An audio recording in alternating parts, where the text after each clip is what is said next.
오늘도 주님의 전에 올라오신 여러분을 주님의 이름으로 환영하고 축복을 드립니다. 포르투갈의 노벨문학상 수상자인 주제 사라마고라는 사람이 눈먼 자들의 도시라는 책을 썼습니다. 이 책에 보게 되면 빛을 잃은 세상 사람들의 모습을 적나라하게 보여주고 있습니다.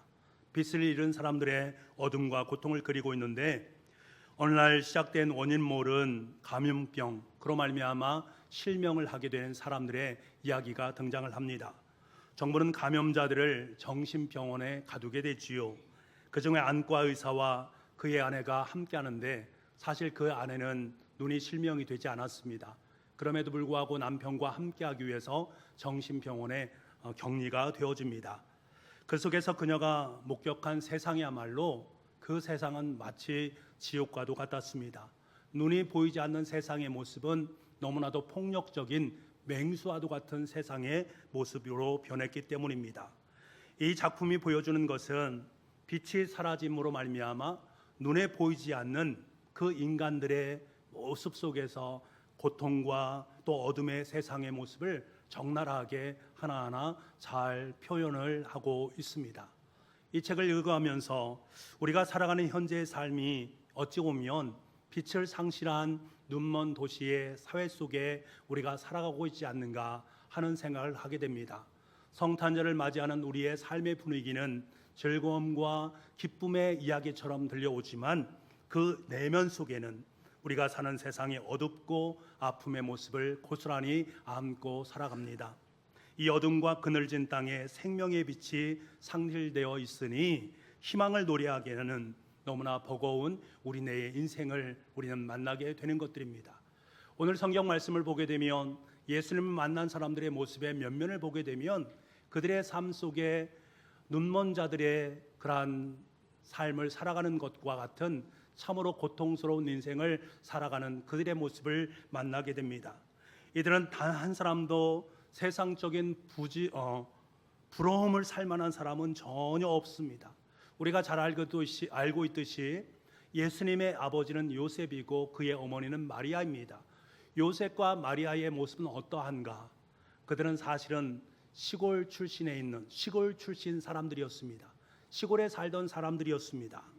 예수님의 아버지 요셉은 어떤 사람인가? 우리가 잘 알고 있지 않습니까? 그는 목수였습니다.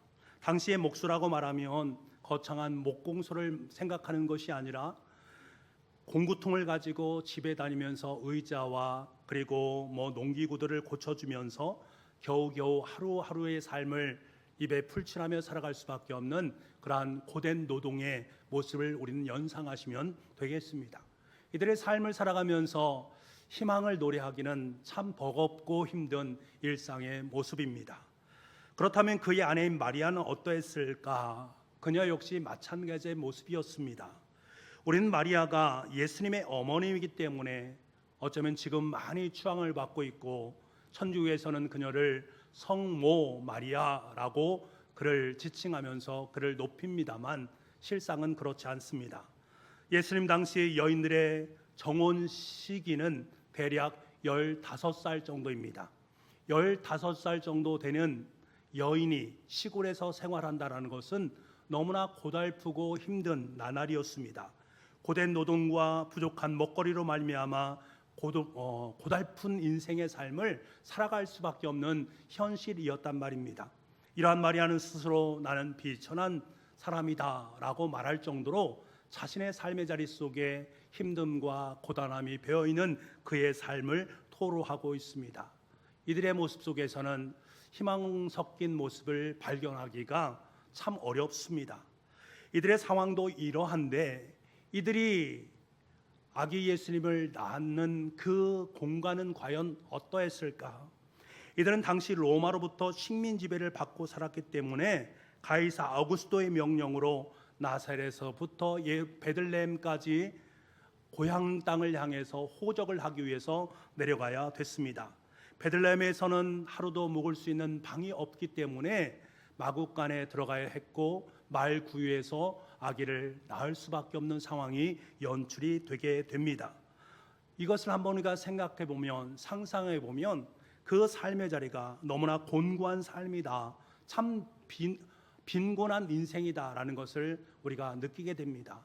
마리아의 모습도 요셉의 모습도 그와 함께 낳은 아기 예수님이 있는 그 자리도 너무너무 초라한 모습입니다. 희망을 노래하기는 참 버거운 삶의 모습을 우리에게 말해줍니다. 그리고 목자들도 나신 아기 예수님을 찾아오는 모습을 보게 됩니다. 목자들의 형편은 과연 어떠했을까? 요셉과 마리아의 형편과 별로 다를 것이 없습니다. 유대 사회의 제일 밑바닥에 있는 사람들이 바로 목자들이었기 때문에 그렇습니다. 이들이 얼마나 대우를 받지 못했으면 당시에 그렇게 중요하게 여겼던 율법 조항을 따를 수 있는 능력조차 상실되어진 사람들이 바로 목자들이었습니다. 유대 사회는 율법 중심의 사회입니다. 율법을 잘 지키는 것이 구원받는 것이다라고 여겼기 때문에 그들은 율법을 잘 지켜야 됐습니다. 그리고 율법 중에서 특별히 중요한 율법이 있는데 정결법과 안식일법이었습니다. 유대인이라면 반드시 정결법과 안식일법을 지켜야 된단 말입니다. 그런데 목자들은 이 둘을 과연 잘 지킬 수 있었을까? 양들을 키우다 보면 양과 접촉을 하게 되지 않겠습니까? 양과 접촉하게 되면 정결하지 못한 것입니다. 그래서 정결법을 어기게 됩니다. 정결법을 어기게 되면 어떡하느냐? 소나 양 비둘기를 잡아가지고 제사장에게 나아가서 속죄의 제물을 드리고 속죄 제사를 드려야만 했습니다. 그래야만 죄가 사함받는 것들입니다. 어떻게 그것을 매일매일 그들의 삶 속에서 그 일을 행할 수 있겠는가? 지킬 수 없는 것입니다. 그렇다고 안식일법을 제대로 지킬 수 있었겠는가? 여러분 생각해 보십시오. 안식일이 되었습니다. 이제 예배당에 가서 예배를 드려야 되는데 양들 때문에 예배 드리기가 쉽지가 않습니다. 어떤 양이 친절하게 주인님 오늘이 안식일이네요. 오늘 주인님께서 예배 드리는 날 아닙니까?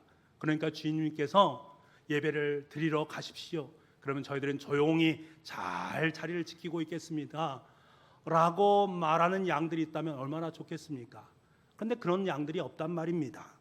당시 목자들은 안식에도 좋든 싫든 끊임없는 노동을 계속적으로 해야 됐습니다.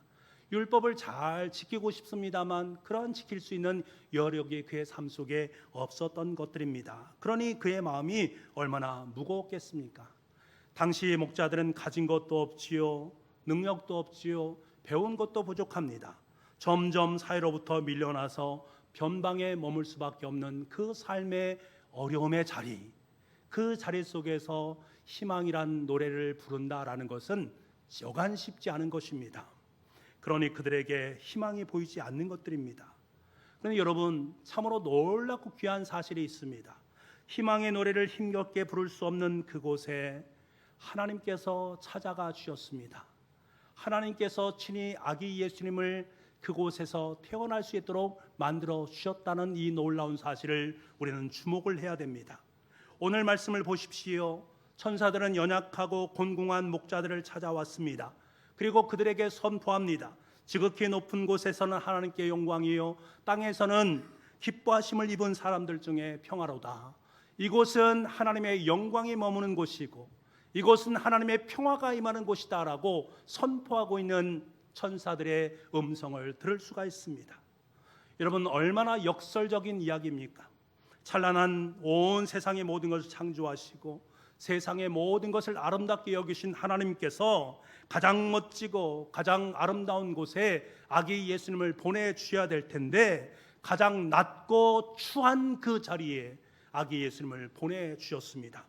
하나님의 영광과 거리가 한참 먼 것처럼 여기는 그곳, 하나님의 평화가 도저히 머물지 못할 것처럼 여겨지는 그곳에 하나님은 천사를 대동해서 그들을 통해서 이곳은 하나님의 영광이 깃드는 곳이요 하나님의 평화가 임하는 곳이다 라는 것을 말씀해 주셨습니다. 이것이 얼마나 큰 은혜인가. 여러분 우리가 성경을 읽다 보면 하나님께서 정말 관심을 갖는 것이 무엇일까를 우리 읽어낼 수가 있습니다. 구약 성경을 한번 읽어보십시오. 성경을 보게 되면 하나님의 우선적 관심이 정말로 사회적인 연약한 약한 사람들, 약자에게 있다라는 사실을 우리는 깨닫게 됩니다. 이스라엘 민족의 역사를 보십시오. 이스라엘 백성들은 철저하게 약한 자들이었습니다. 그들은 애굽에서 400년 동안 종살이, 노예살이를 할 수밖에 없는 고통의 인생이었습니다.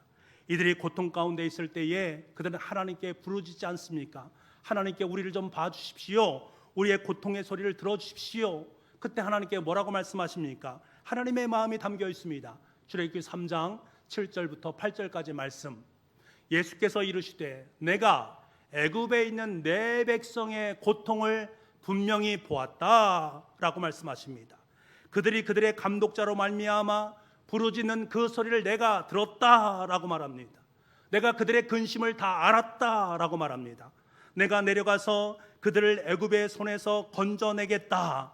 그리고 그들을 그 땅, 그러니까 아름답고 광대한 땅, 젖과 꿀이 흐르는 땅으로 인도하겠다, 데려가겠다라고 말씀하십니다. 하나님의 마음이 그 속에 담겨져 있는 것을 봅니다. 노예살이의 고통 속에 있는 너희들을 그대로 망치 아니하고 너희들이 하나님 앞에 약자의 모습으로 부르짖을 때에 하나님은 그들에게 응답하시면서 그들의 삶을 젖과 꿀이 흐르는 가나안 땅으로 인도해 주시겠다라고 약속하십니다. 어디 이뿐입니까? 이스라엘 백성들이 가나안 땅에 정착한 이후에도 하나님의 관심사는 전혀 변함이 없습니다. 사회적 약자를 향한 더욱더 지대한 관심을 갖고 계심을 보게 됩니다. 신명기 24장 21절 말씀을 보면 이렇게 말씀하십니다. 내가 내 포도원의 포도를 딴 후에 그 남은 것을 다시 따지 말고 객과 고아와 과부를 위해서 남겨두라 라고 말씀하십니다. 어디 이뿐이겠습니까? 시편 68편 5절 말씀, 우리 이 말씀을 같이 한번 읽어보겠습니다. 시작. 그의 거룩한 처소에 계신 하나님은 고아의 아버지시며 과부의 재판장이시라. 아멘. 하나님은 당시에 가장 사회적인 약자인 과부와 고아의 아버지가 되어주시겠다.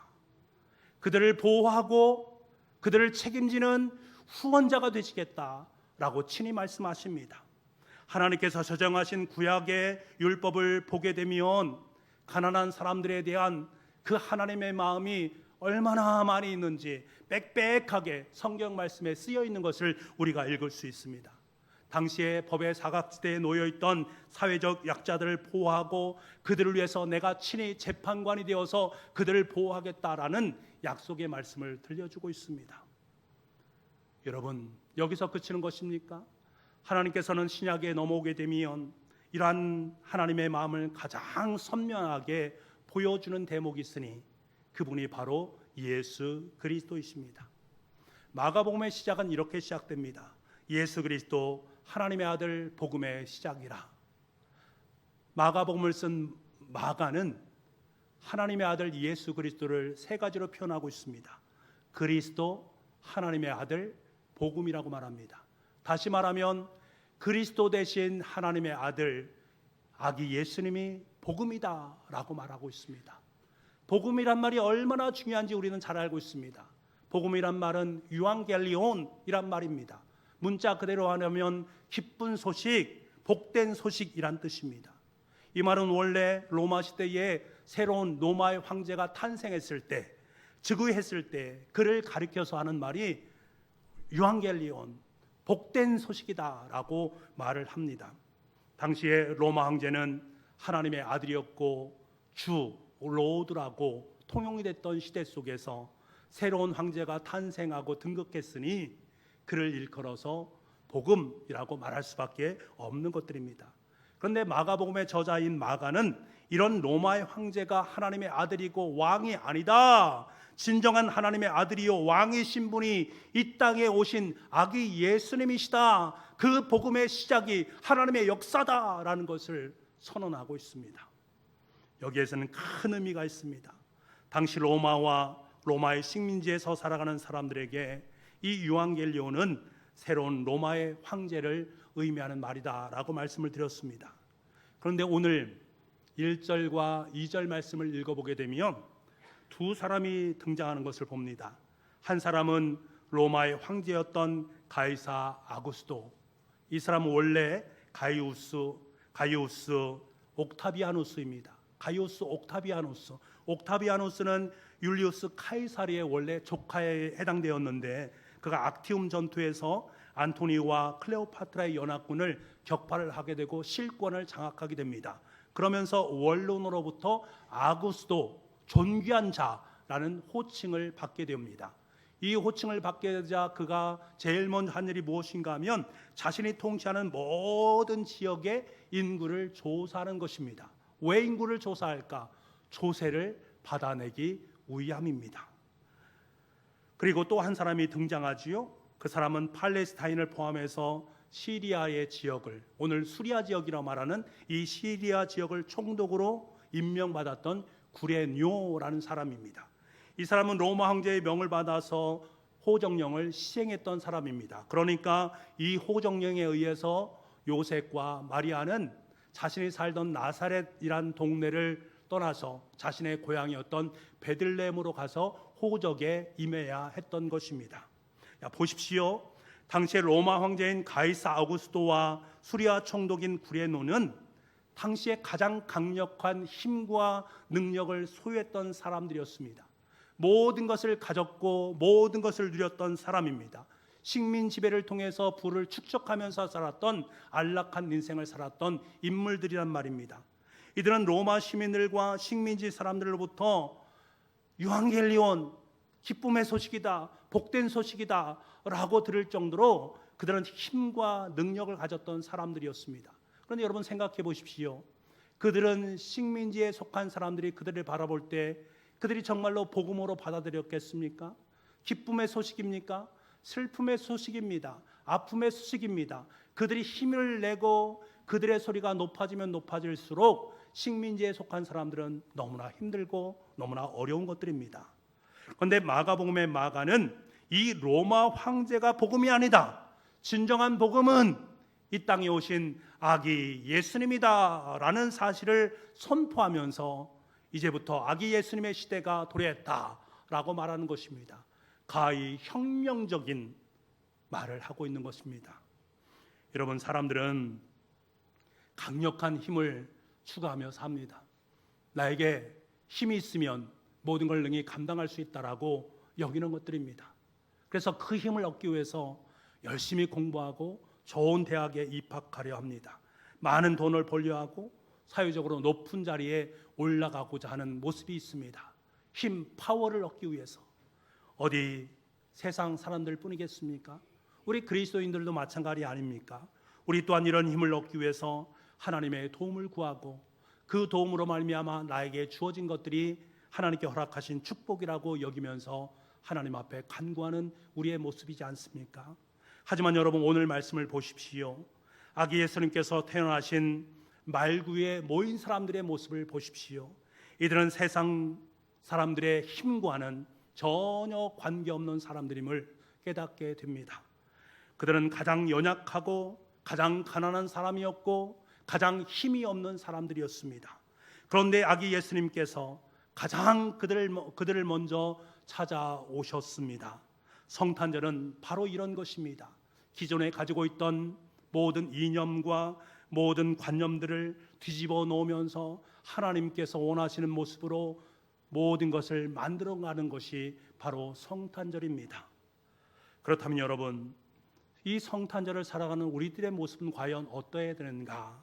아기 예수님을 고대하며 기다리는 우리는 이 시간 우리의 모습을 다시 한번 돌아볼 필요가 있습니다.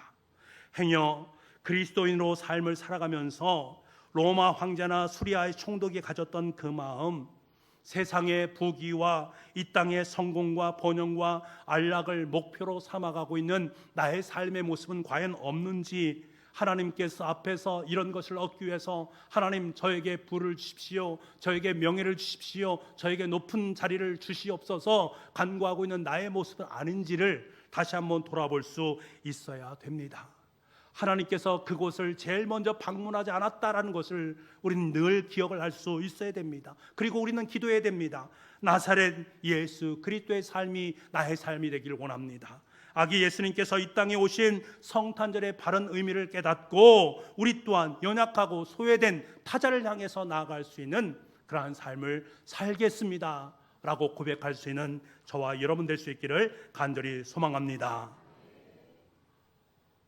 존 돈느라는 목사님이 계셨는데 그 목사님이 성탄절에 이러한 설교를 하셨답니다. 그리스도는 전 생애가 순환 그 자체이셨습니다. 혹자는 순교자로 죽었지만 그리스도는 태어날 때부터 순교자였습니다. 그가 누인 구유의 지푸라기는 연약한 아기에게는 찌르는 가시와 같았습니다. 딱딱한 구유의 나무 조각은 십자가의 괴로움이나 다를 바가 없었습니다. 구유에 태어나신 아기 예수님은 태어날 때부터 순교자의 모습이었다.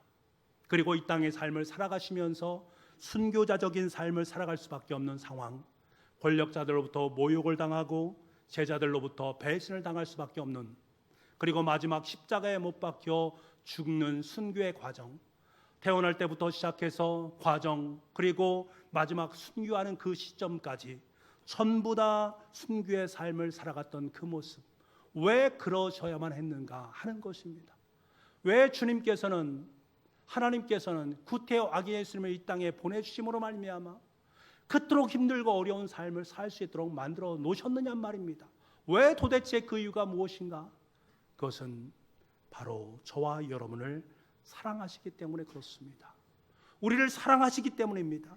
마구과 같은 우리의 마음에 오신 것은 저와 여러분을 너무나 사랑하셔서 구원하시기 위함입니다. 전혀 평화하는 거리가 먼 흑암의 백성들에게 희망의 등불이 되어 주시기 위해서 스스로 초라한 모습으로 오셨고, 초라한 모습으로 오셔서 초라한 우리들을 옆에서 함께 동행하여 주시면서 우리에게 힘과 능력과 은혜를 베풀어 주시는 그분의 모습이 우리 가운데 있었습니다. 그렇기 때문에 그분이 우리의 희망이 될 수 있는 것입니다. 구유에 놓이신 아기 예수님은 우리의 희망이십니다. 그래서 성탄절은 우리의 희망이 될 수 있는 날이 될 수 있는 것입니다.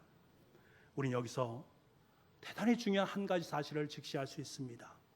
예수님께서 우선적으로 가난한 사람들에게 깊은 연민을 품고 계셨다면, 그리고 친히 순교적 삶을 살아가심으로 말미암아 그 삶의 자리 속에 엄청난 고통을 마음속에 품고 살아갔다면, 과연 우리의 마음은 어디를 향해야 되는가 하는 것입니다.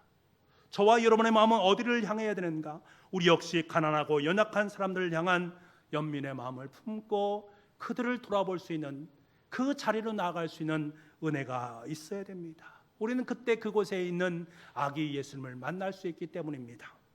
이를 위해서 먼저 우리의 마음이 정말로 가난해지고 겸손할 수 있어야 됩니다. 주님께서 우리에게 마음이 가난한 자는 복이 있나니 천국이 그들의 것이미요 라고 말씀하십니다. 마음이 가난하면 행복합니다. 왜냐하면 그때에서 비로소 아기 예수님을 품을 수 있고 임마누엘 되신 아기 예수님과 함께 영원한 삶을 살아 누리는 행복의 인생이 될 수 있기 때문입니다. 마음이 가난하다는 것은 가난한 요셉과 마리아처럼 사회적인 약자로 살아가는 목자들처럼 내가 지금 있어야 될 자리가 어디인가를 분명하게 깨닫는 것입니다. 구유에 누이신 아기 예수님께서 계신 가장 비천하고 가장 힘들고 가장 고통받는 그곳에 내가 있을 자리임을 깨닫는 마음이 바로 마음이 가난한 것입니다. 더 나아가서 주님께서 말씀하신 것처럼 지극히 작은 자에게 한 것이 곧 내게 한 것이다 라고 하는 말씀에 의지해서 지극히 작고 연약한 자에게 나아가 그들을 돕고 그들을 섬기는 마음을 품는 것, 그것이 가난한 마음입니다. 주님 우리에게 그것을 요청하고 계십니다. 이 마음을 품을 때 우리는 비로소 하나님 나라를 경험할 수 있고, 이 마음을 품을 때 비로소 우리는 우리의 마음속에 아기 예수님을 품고 아기 예수님과 함께 영원한 삶을 살아갈 수 있습니다. 사랑하는 북부가족 여러분, 우리가 가난하고 연약한 사람들 곁으로 다가갈 때 비로소 우리는 참된 성탄의 의미를 깨닫게 됩니다. 예수님은 하나님의 아들이셨지만 지금 가장 가난한 장소에 임하셨습니다. 마구간의 말구에 누이셨습니다. 마구간은 말을 위한 것이지 사람을 위한 것이 아닙니다. 구유 역시 말이 먹는 곳이지 한 아기가 눕히는 곳이 아니란 말입니다. 그런데 아기 예수님은 굳이 이 마구간과 이 구유에 찾아오셨습니다. 그리고 하나님께서는 천사들을 대동하시면서 이곳에 선포하시는 것입니다. 하늘에는 영광이요 땅에는 평화가 임하는 곳이다. 너희의 마음속에 하나님의 영광과 땅의 평화가 임하게 될 것이다 선언하십니다. 왜 그럴까? 세상의 희망 되신 아기 예수님이 그곳에 계시기 때문입니다.